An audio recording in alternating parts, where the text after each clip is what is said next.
Hello everybody, this is R.LUM.R. I am so excited to do this Ask Anything with Steve Harvey.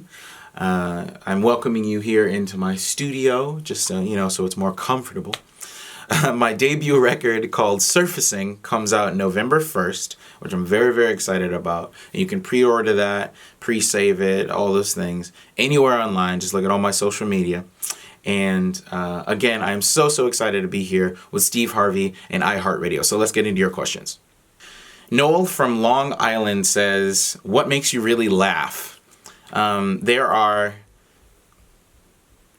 a few things that consistently I think are funny. I watch a lot of cartoons. I grew up in the 90s, so I still watch a lot of cartoons, specifically anime. There's a show called Nichijou that I think is hilarious.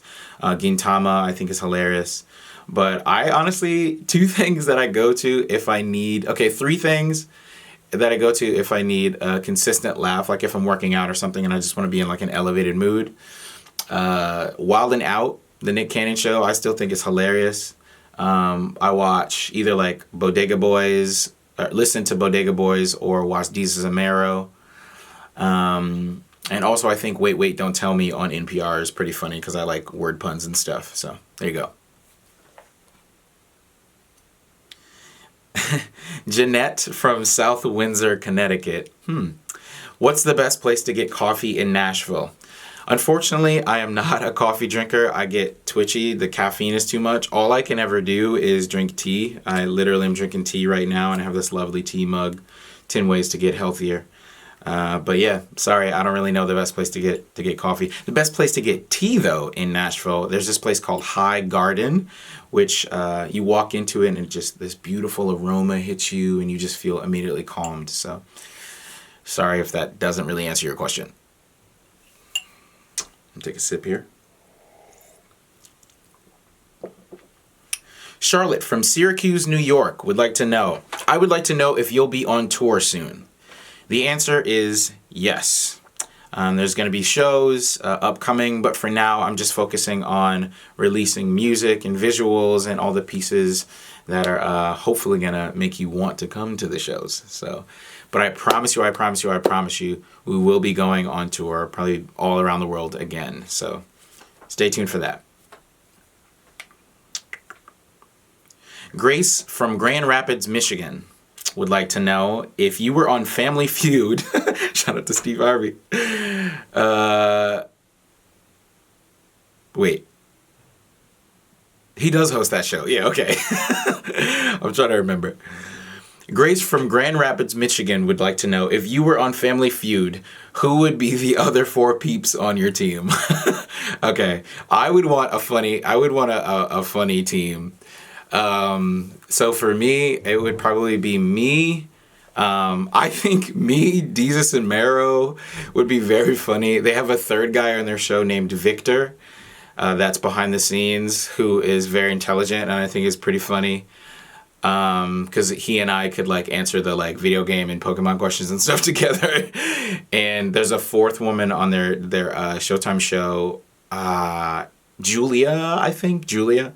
And she's really funny too, so I think that would be a pretty bang-up team. Or I would like to have Michael Che, Colin Jost, Tina Fey, and Amy Poehler from SNL. They're all hilarious improv comics, so I think that'd be a really good team. Oh, damn, another really good team of like all late night hosts. I think that'd be really funny. Like Conan O'Brien.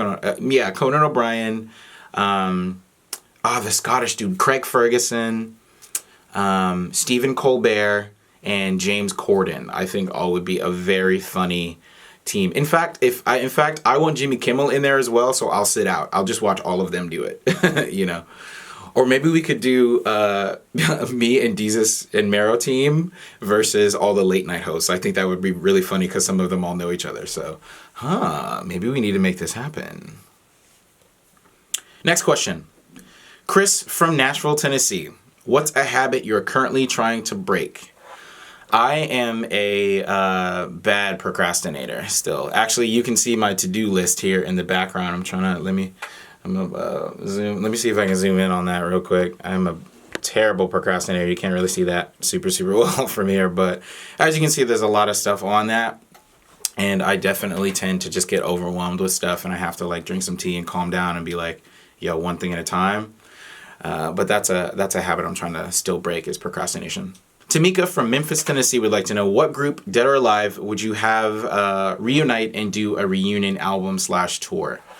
Man, honestly, the God back here, I'd bring Michael Jackson back to life, man. And probably even the Jackson 5. I would have loved to just zoom back in time to the time where people were really just discovering them, you know, because at this point we haven't really had like a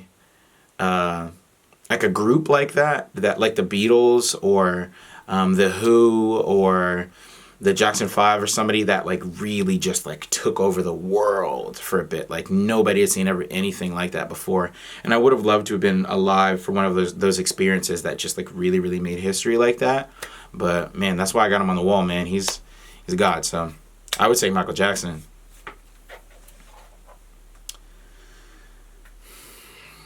Stacy from New Hope, Pennsylvania. Are you playing a lot of music festivals this year? This year, I don't have as many festivals because I played a bunch of festivals last year. And what I didn't know, and you may not know, is that you generally like skip a year. But next year, I'm definitely hoping to do a lot more. I really, really like the festival scene.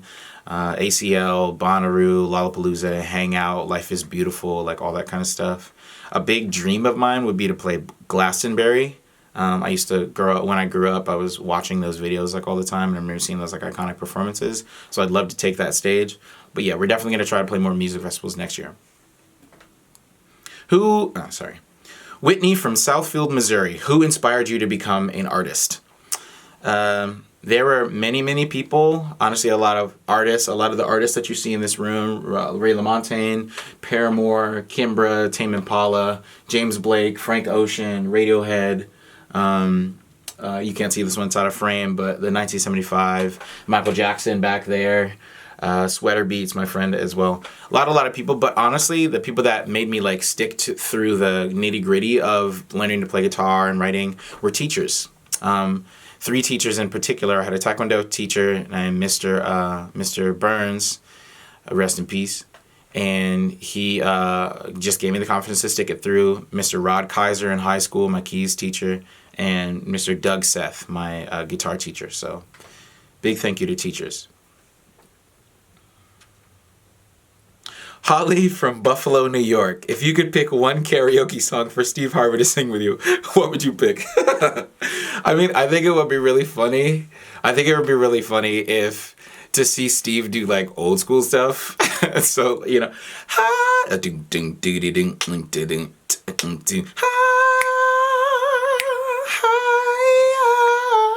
you know, just seeing him up there just like in his feelings, you know what I'm saying? Just like living some Isley Brothers or something like that, like Zappin' Roger or something like that, you know what I'm saying? I think that would be funny. I don't care what the song is as long as it's like old school soul, because I feel like he'd actually get really, really into that, and that would be really funny. Thank you guys again for watching my exclusive Steve Harvey morning show Ask Me Anything session. This has been a lot of fun for me. I love it when you guys ask these like weird, zany, off-the-wall questions that make me think. Again, my name is R.LUM.R, and my new album, Surfacing, is coming out November 1st. You can pre-order that everywhere, anywhere you listen to music. I thank you so much again to Steve Harvey and iHeart for having me on. Appreciate you guys.